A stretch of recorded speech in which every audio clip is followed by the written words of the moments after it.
Emma's lying in bed at 11 p.m., phone face up on the pillow. He's been a little quieter today. Not cold, just quieter. And she already knows. She can feel it in her chest like a fist. So she checks the thread, reads it again, runs through everything she said this week. By 2 a.m., she's already mentally rehearsed the breakup conversation. He texts her the next morning. Sorry, brutal week at work. You okay? And she has to sit with the fact that she processed an entire ending. That never happened. Here's the question I want you to sit with today. Was that intuition, or was it her nervous system lying to her? If you've ever done something like that, I want you to know you're not dramatic, you're not too much, and you're absolutely not making it up. What you felt was real.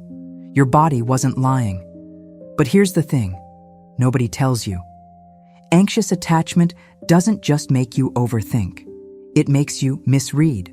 It takes completely neutral information, a shorter text, a slower reply, a slightly different tone, and runs it through a filter that is already convinced something is wrong. And then it hands that back to you as a gut feeling, as intuition, as certainty. And that distinction?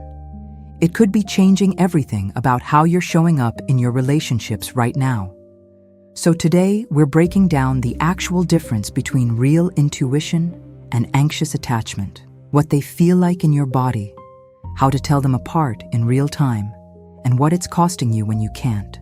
Let's start here. Anxious attachment hyperactivates your threat detection system. In plain English, your nervous system has been wired, usually from pretty early on, to scan for signs of abandonment, signs that someone is pulling away, signs that you're about to lose the connection. And it is good at this, disturbingly good. It picks up on a one-word reply instead of 3. It notices he used a period where he normally doesn't.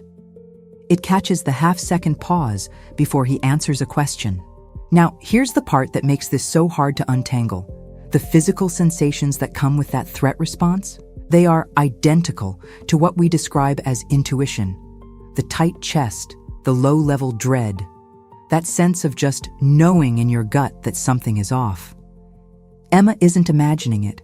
She genuinely feels it. The feeling is completely real. The problem isn't the feeling. The problem is the interpretation.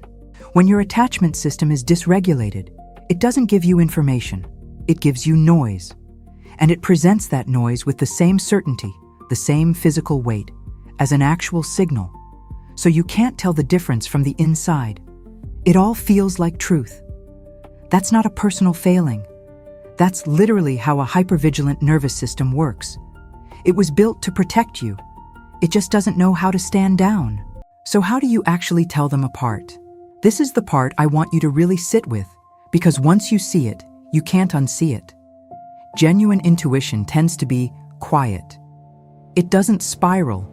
It doesn't need you to keep poking at it. It arrives, says what it has to say, and waits.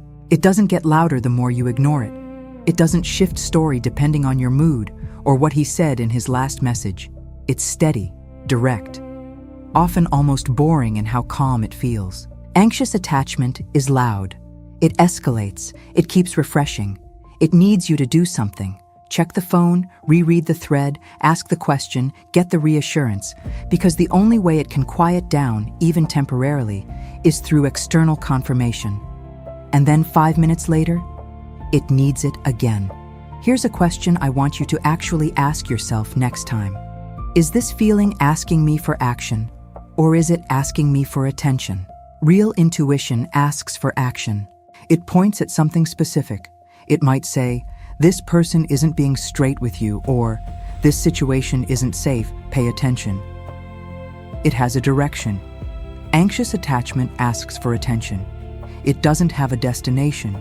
It just needs to be fed. More information, more reassurance, more evidence, and none of it ever fully lands because the root isn't the situation. The root is the fear. There's one more tell. Does the narrative keep changing? If you're genuinely reading a situation, your read stays pretty consistent. But if you watch anxiety at work, it'll tell you he's pulling away at 9 p.m. and convince you you're being paranoid at 11 p.m. And then swing back to, he definitely left me on read on purpose, by midnight. That's not intuition. That's a story being rewritten in real time based on how scared you feel in any given moment. Here's where it gets really important, and honestly, a little painful to hear. When Emma can't separate her anxiety from her intuition, she acts on it like it's data. Real, confirmed, verified data. So she sends the follow-up text she didn't need to send. She brings up the conversation before it's time. Or she goes quiet and pulls away first because her nervous system decided to beat him to the punch. And here's the brutal irony of it. If Emma is with someone who has avoidant attachment, which, by the way, anxiously attached people tend to attract like clockwork, that response triggers exactly what she feared. He feels the pressure. He needs space. He pulls back. And now Emma has what feels like confirmation. See?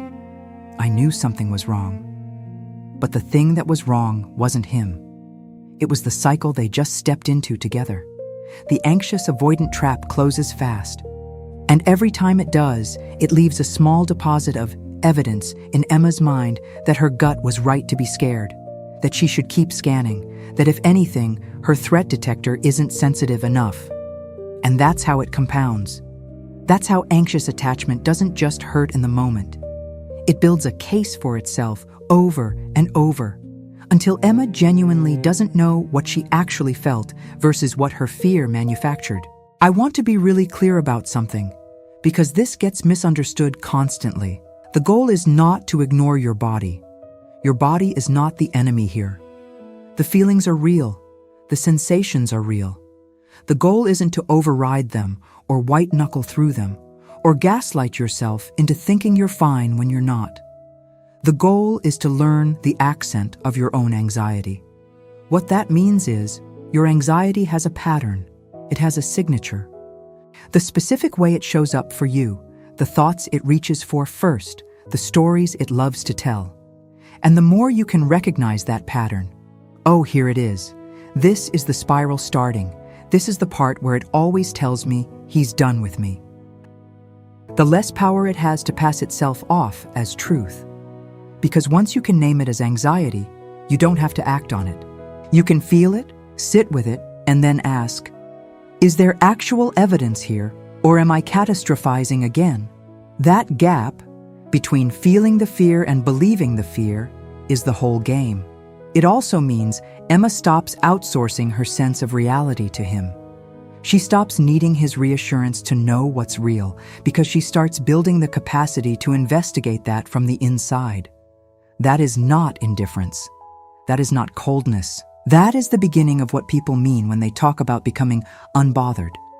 Not in a checked-out way, but in the way of a woman who trusts herself enough to wait for actual information before she burns the whole thing down.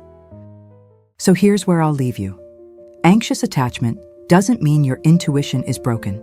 It doesn't mean you can never trust yourself in a relationship again. It means you've got some noise in the signal.